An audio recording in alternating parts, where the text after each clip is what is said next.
Oh, Tim. Tim. Tim. The boys are at it again, Tim. The boys are back in town, Adam. Man, are they ever. Now, you're out of town. We know that you're over in Abu Dhabi, which is one of the most beautiful places in the world. I have been there. It's been a long time, but say hi to the Corniche for me.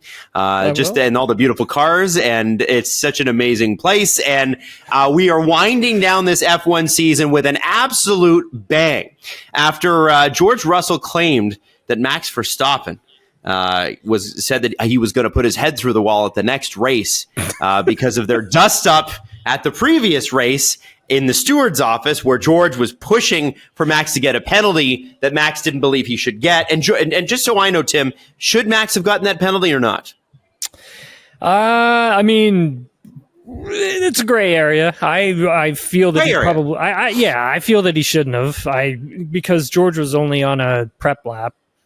He wasn't really going to ruin George's prep lap. But I mean, I guess the stewards saw it differently. But I'll let you finish, Adam. But yes, I mean, yeah, we had some stuff today. That's for sure.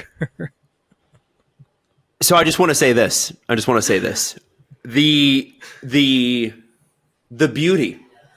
beauty of anger between two drivers is amazing. I love this about this sport. Now, so George was pushing for Max to get the penalty. Max didn't believe that he should get one.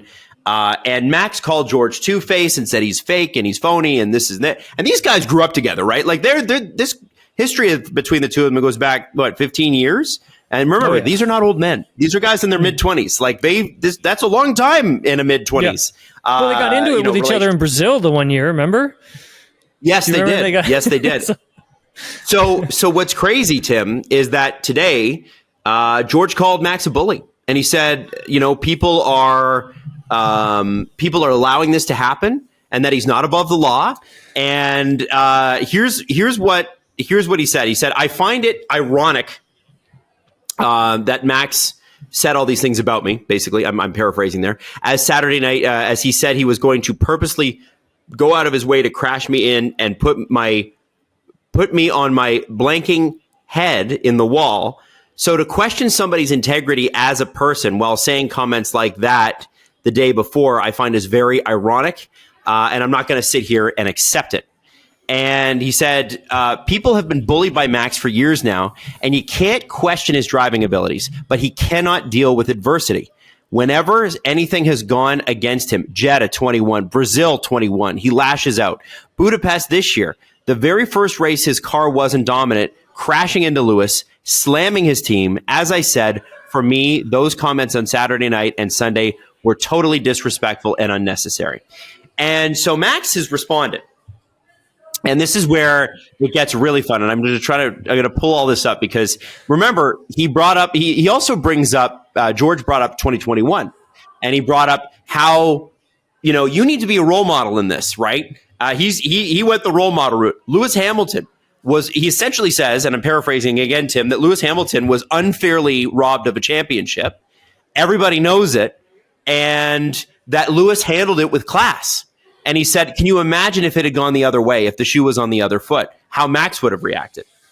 And he kind of just leaves it there. Now, Max obviously has responded. And he said, yes, but George is a bully. That he brings up all this stuff. He's just a loser. He lies and he pastes all kinds of things together that are not true. I only gave my opinion about his behavior with the stewards. He's clearly not into that. What he said about 2021, that's how it went down with the stewards. He insinuates a lot of things that don't make sense. And so then he goes on to say about driving him into the wall. Max says, that's not true. I didn't say it like that. He's trying to exaggerate it again. Do you know what else I can't stand? That he attacks me in an unacceptable way with the stewards and then comes back a day later as if nothing's wrong and slaps me on the shoulder. Then I think, stay away for a while. He makes up all kinds of things that aren't true. With me, you always get the same. Here at home with the stewards, I don't change. You can't say that about everyone, but I'm not surprised by that with him. Now, I'm going to go out on a limb, Tim, and say that part of this is a cultural difference. Dutch people are blunt.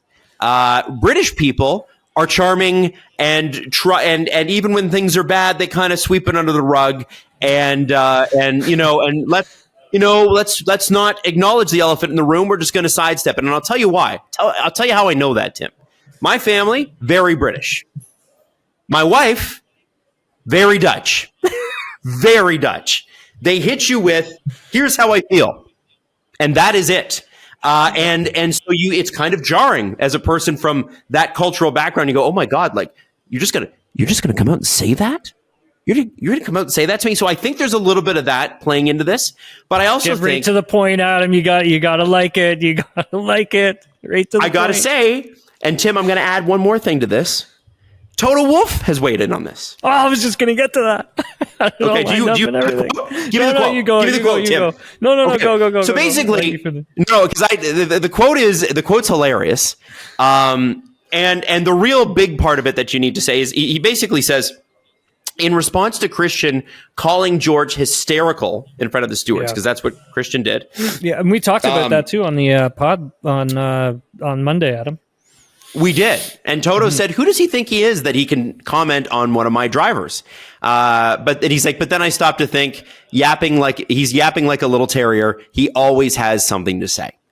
And so not only are the racers going at it, but the old villains, Toto and Christian, going at each other again. And everything is right with the world. There is peace and harmony when Toto and Christian don't like each other. Dude, and that tells me, Tim, do this, a couple of things. We said that they were going to do this, Adam. Remember, we said we did. We knew this was coming. We did, because Zach Brown is not Zach Brown is a much quieter leader, I think, than Toto and Christian are. Right. So when McLaren and Red Bull are head to head, you'll hear things, but they're more like business things. Like Zach will be like, I think it's unfair that they have two teams in the same sport. Mm-hmm. You know, but Christian will be like, he's yapping like a dog. And Christian will say that driver's hysterical. Like, it's just there's a level of drama between these two teams and these two team principals and now these two drivers that is just a beautiful thing. I don't imagine it's necessarily fun to be in it if you're either of the drivers, but boy, is it entertaining. And Tim, I got to ask you, does it speak to the fact that Mercedes are finding their swagger again? They know that in the next couple of years, they're going to have a serious contender car again. Adam, they may have a contending car next year. That's not out of the realm of possibility that they could. And both are getting things fired up quite nicely for us for next season. Because let me tell you, it's going to be close. It's going to be close between these two teams. It's going to be close between at least 4 teams, maybe even 5. We may have a 5th team enter this battle where on weekends, most weekends since I would say Canada moving forward, we haven't. I would expect that team to be Aston, by the way. Yeah, but we haven't really known who was going to win a race, right? Like we haven't. Like we made guesses, right? But there hasn't been one clear cut dominant team every single weekend from here on out. That there hasn't been that. So next season, it could be the exact same thing, only add another team on top of it as well. So yeah, Adam, look, it's playing up nicely for us, for sure. I mean, all of this stuff today, I mean, usually you come to this race and there's not really a lot of meat on the bone for some years. I mean, you go back to 2021, I would say coming into this race, you had a lot of good, juicy stuff because you were coming off of that race that happened in Saudi Arabia, which was also quite juicy between Lewis and Max. And so that played in nicely for Abu Dhabi for the final race of the season. And but the last 2022, 2023, really nothing. And it was quite, I don't want to say boring, but there wasn't a lot of, juicy things going around. And then we come here today and George is throwing haymakers left, right, and center. Like I even got to, I could talk to George. He even gave me a great quote. I had asked him, how is he going to, or how does he want Max to gain his respect back is what I had asked him, because he had said that Max has lost all my respect. And I'm just like, okay, well, what does Max have to do to earn your respect back? Right. And he's like, we're all drivers. we all respected each other out on the racetrack, and we usually give each other, respect as men and da-da-da-da-da. But it's gone. It's gone, and I don't know how he's going to be able to get it back and da-da-da. So it was, he was fired up, man. You could have said anything to George today, and he would have gave you gold on a plate because he was that upset. Like, he was furious, man. Like, he was so upset over what Max had said following Qatar that he just couldn't hold it in. He just couldn't. And the Dutch media throwing it back to Max, which was brilliant, by the way. Brilliant. And then obviously, Max he's going to give it to you the way that he's going to give it to you. So it's hard to believe who's in the right and who's in the wrong. We don't really know who's lying and who's telling the truth, right? Because we're not allowed in the stewards' rooms. We don't know. Yep. Right? We can't judge. So it's all like quite an interesting little rivalry that's been building at him. I mean, these two guys aren't going to be going and playing paddle anytime soon. I can tell you that for sure. Because they were pissed. They were pissed today, man. Both of them were so upset. And so this race this weekend, I mean, it's going to be even better. It just adds that extra layer to all of it for us, right? Like, we also have the Ferrari and Mercedes constructors battle. We have potentially Charles Leclerc getting P2 from Lando Norris. We've got Lewis Hamilton leaving Mercedes. He's going to be going down to Ferrari for next season. Big farewell send-off for Lewis. And so, we don't know what's going to happen in this race even. So it's going to be an extremely exciting weekend here. I got to the track this morning and I'm exhausted, man, because I didn't sleep at all. I think you and I were texting and it was 3 a.m. Yeah, it was I felt bad. I was like, oh, shoot. Wide awake, dude. No. I was going to tell you, don't feel bad. I woke up at 2:30 in the morning. I've been up ever since. And it's 8 p.m. here. And yeah, dude, I was absolutely exhausted. I'm exhausted, but this gave me a little oomph to get through the rest of the day. It's been great. Good. But yeah, Adam, I mean, it's set the rest of the weekend up really nicely. We're going to get some good racing, I think, here. Yeah, and I think, for George and for Max, what's interesting is this is when it comes to that rivalry, and then we're going to get to the other stuff, I promise. When it comes to that rivalry, sometimes familiar characters in unfamiliar situations are the most interesting ones. And what I mean by that is, this is familiar territory for Max. He's not a stranger to yapping at people, to telling people what he thinks. And sometimes he's right and sometimes he's wrong, as are we all. But Max is a very blunt guy, and he has a thunderous temper. When you piss him off, you've pissed him off. And I think he's got a bit of a short fuse sometimes. What's interesting, though, is, up until the back half of this season, I would have agreed with George. I don't think Max has handled adversity all that well in the public view. And I would say that he handled adversity brilliantly by winning the Drivers' Championship and keeping his cool, despite the fact that he had no teammate up there with him. And he also didn't have a great car anymore. And they were unable to improve the car, right? That the fact, I'm sure he had sessions where he blew off steam behind the scenes, but the maturity in Max to not do it over the radio and not do it in front of the media when the team was clearly not in a fragile place, to make sure that everybody stayed together and hung on and won the Drivers' Championship, I think shows incredible maturity based on the guy that we used to know. Because the guy that we used to know would have just exploded. And I think that's Max's growth trajectory. Now, does George have a point when it comes to Max and bullying people? I think Max is an extremely intimidating person. I think he's an extremely intimidating driver. Look what he did to Lando. And look at Lando's response at the Red Bull ring. It seemed like they were more focused on a friendship than... they had a conversation, well, this is how we're all going to drive. And then nothing changed from Max's side. Right, Tim? Yep. So George was like, okay, I'm not going to do this with you. I'm not going to be your friend. I don't care. And what it comes back to, the fish out of water point I was going to make, is George has been the consummate professional gentleman. You never see he and Lewis sniping at each other. You didn't see George and Nicholas Latifi ever having any issues. The only thing I can really remember George having was like Valtteri Bottas that one weekend. I think it was Spa a few years ago. But Imola. Imola. Yeah. Yeah. And that was a crash and shit happens. Imola, but I look at was it 2020? 2020, I think it was. Yeah. Yeah, where they gave each other the finger. Yeah, I can't remember if it was 2020, 2021. Yeah. I think it was 2021. It was a huge crash. But they, huge crash. But this is George going, okay, I am dropping the facade. I have been patient. I have been a gentleman. Now you're just going to hear what I think. And, Max can criticize that and whatever. But what I love is that these guys are going to be pissed off for the last race. Max, like I said to you last week, Tim, could have taken last week off, could have taken this week off, but he doesn't stop. And that is what makes him great.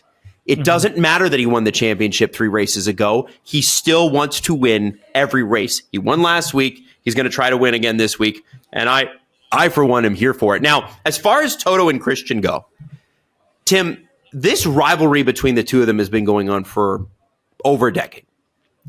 Do you have a sense of their awareness of the theatrics of this? And what I mean by that is they still shake hands. They still say hello. Are they just aware that this is part of the game, or is there a grudging respect between the two of them? I think there is the respect between the two of them, for sure. I think they're kind of has to be, right, Adam? Like, I mean, they've both been extremely successful. Yeah, and they've raced each other fairly hard, right? Yeah. I think as this thing moves along and we see what happens next year, I mean, who's to say he can't bounce back and be extremely, extremely competitive and then throw a wrench into everybody else's plans, right? And I think when you take a look at all that, I mean, it's like I was saying, it just sets you up nicely for next year. There's so many different storylines, right? I think in bringing it back to like George and Max, finish off a thought that I had was the fact that it's like, if you're going to crash with Verstappen, now's the weekend. This is the weekend to do it if you're going to do it. Because you're not fighting for a championship. You're not fighting for constructors either.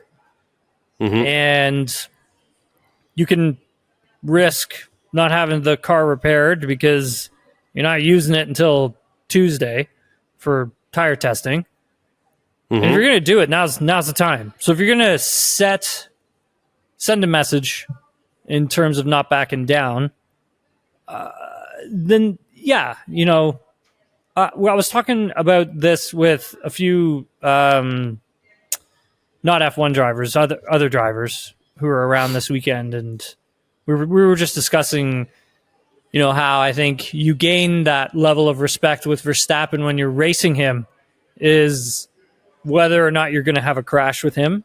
So if he puts his car in a place where he's going to leave it up to you to decide whether or not you have that incident, I think this is that weekend for George to sort of set that tone, just to put the car in a place. If they're racing each other, put the car in a place where it's like, what are you going to do?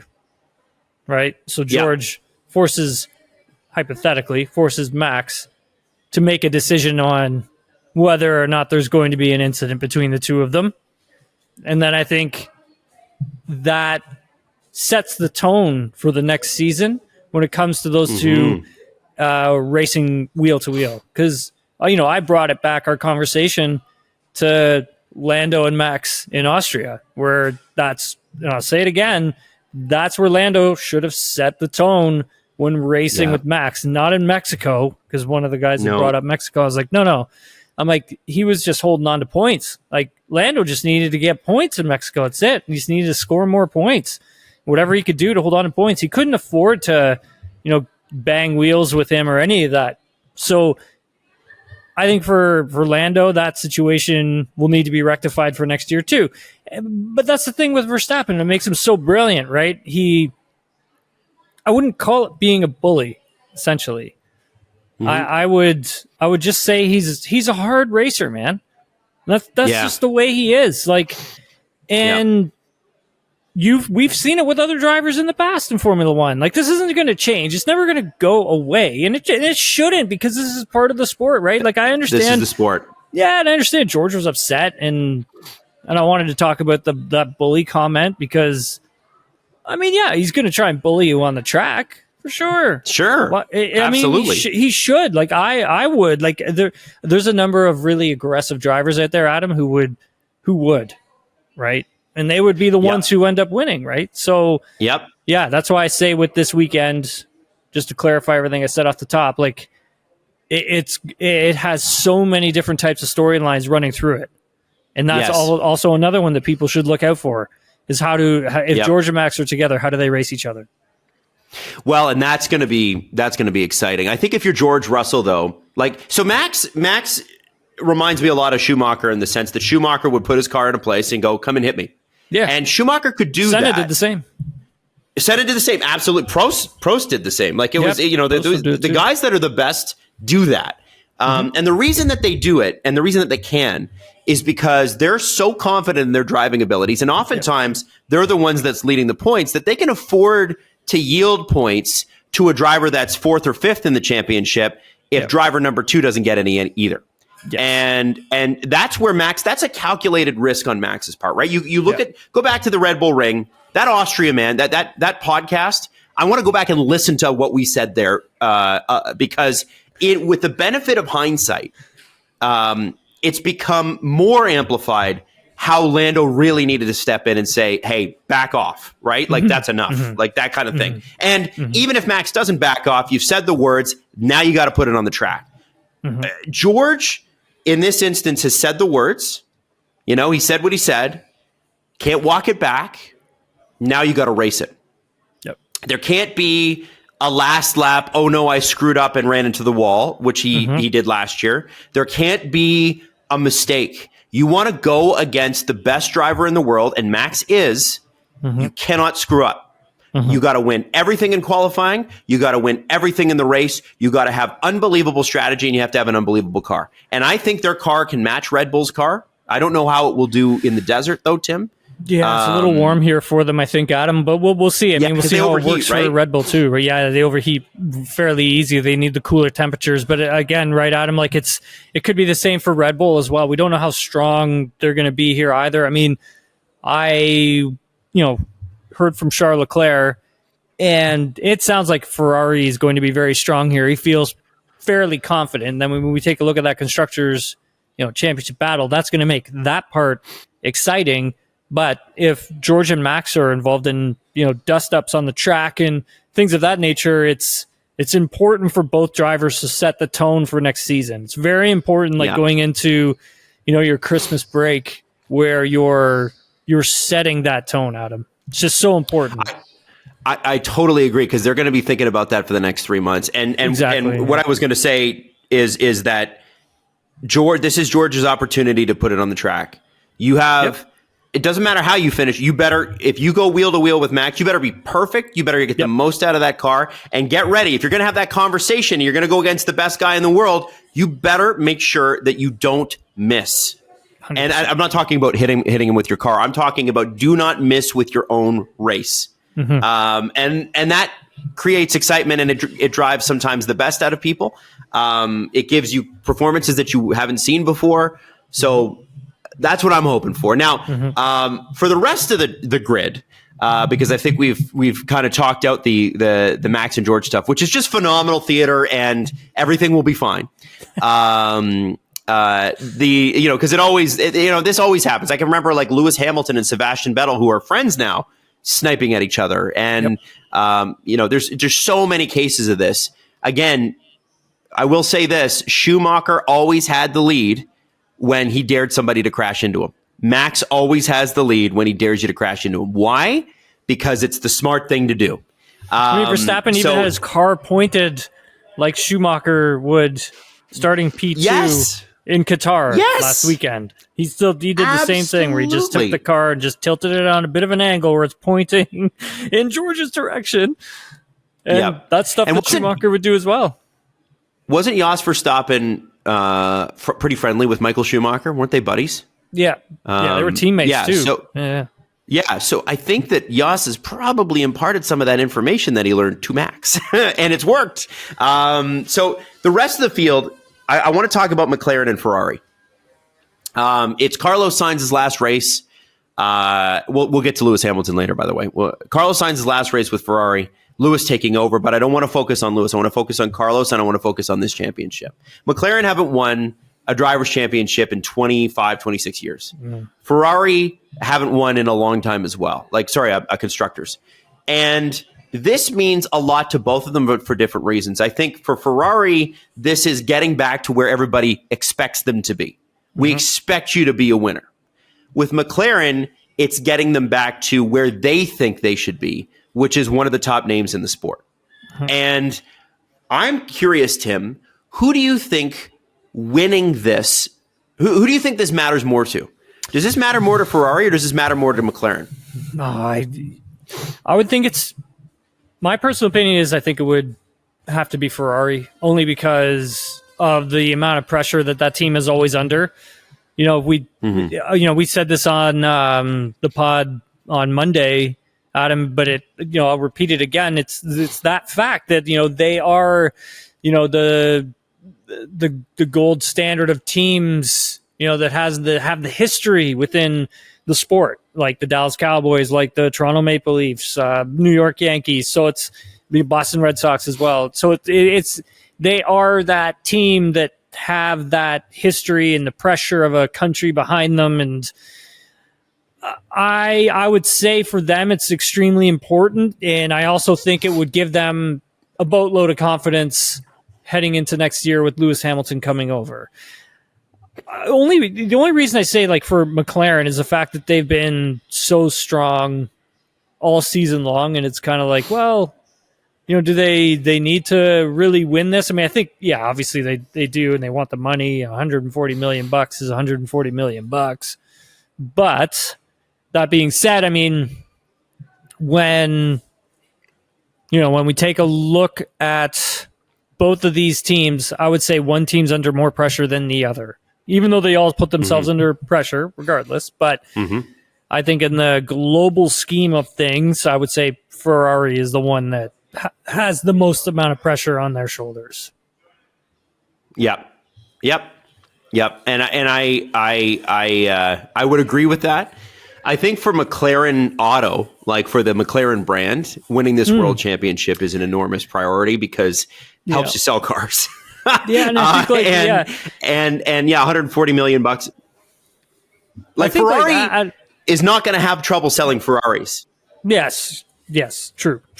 My only thing was the fact that, I think, it totally makes sense. One of the things that, I also think about with this is that, when we look at, these OEMs and stuff, you have Ferrari, obviously Mercedes, but when you look at McLaren, right, they have a Mercedes in the back of their car, and so when you're beating the OEM who makes the engine in the Constructors Championship and winning a Constructors Championship, it says a lot about the regulation, right?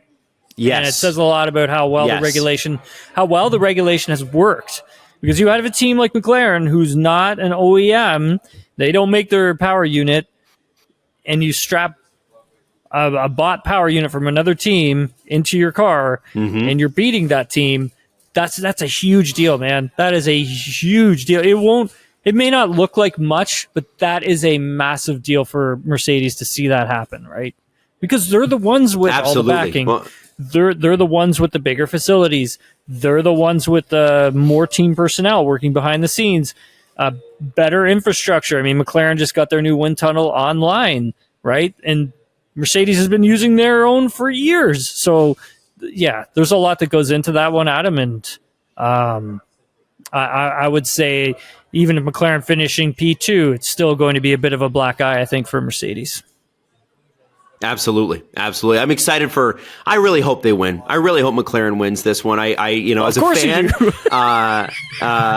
fan, every once in a while, it is nice to see Ferrari get it stuck to them. But I will be wearing orange on Monday anyway. So I'll be wearing my papaya jacket on Monday anyway, and cheering them on regardless. I think it's been a phenomenal couple of years for the McLaren brand, and Ferrari has come out of nowhere. Fred Vasseur, the job he has done for Ferrari has been phenomenal. Carlos Sainz has had a great last season with Ferrari. It's interesting. I was watching an old James Vowles interview the other day, and he said, I think it was in 2023, he's like, I don't care about 24. I don't care about 25. I care about 26. Mm-hmm. And what he meant was break everything. Let's try stuff.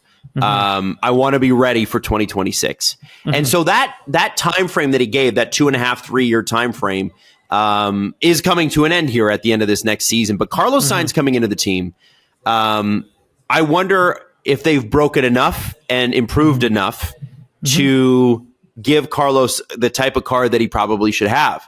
And they're going to be one of the more, and I don't have an answer one way or the other, Tim, but they're going to be one of the more interesting teams next year. I know that we're a year before regulation next year, and so nothing's permanent, but it will be interesting to see what Williams do with Carlos Sainz next year. And if they can surprise a few people, if McLaren can do it with a Mercedes engine, why can't Williams?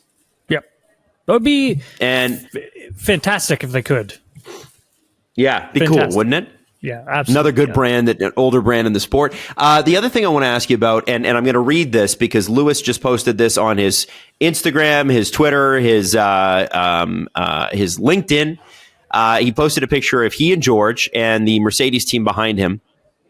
And he said, reflecting on this chapter as I come to my last race with Mercedes, I'm proud of what we built together over the years and of every single person that's been a part of this with me. The records we've broken and the championships we've won are nothing short of historic. It really is the end of an era in my life, in my career, for the team and in F1. It's been real. Now we prepare to go one more time. Thank you, Mercedes AMG Petronas Formula One team. The longest name in the entire sport. Tim, Lewis's last race. This is kind of nuts before he goes to Ferrari. It's an incredible story. I mean, because you've got try and tie all this one together, but like you've got obviously Charles Leclerc, who is gunning for that, P2 in the drivers' championship, even though he says he's not. I mean, we both know that he is. And then you've got obviously Lewis Hamilton leaving Mercedes and then moving down to Ferrari for next season.